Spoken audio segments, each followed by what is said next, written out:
তাসফিন নাহার।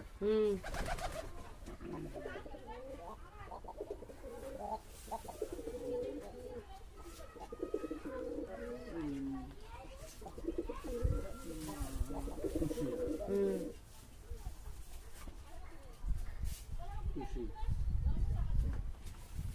পিতার নাম আবুল কালাম আজাদ।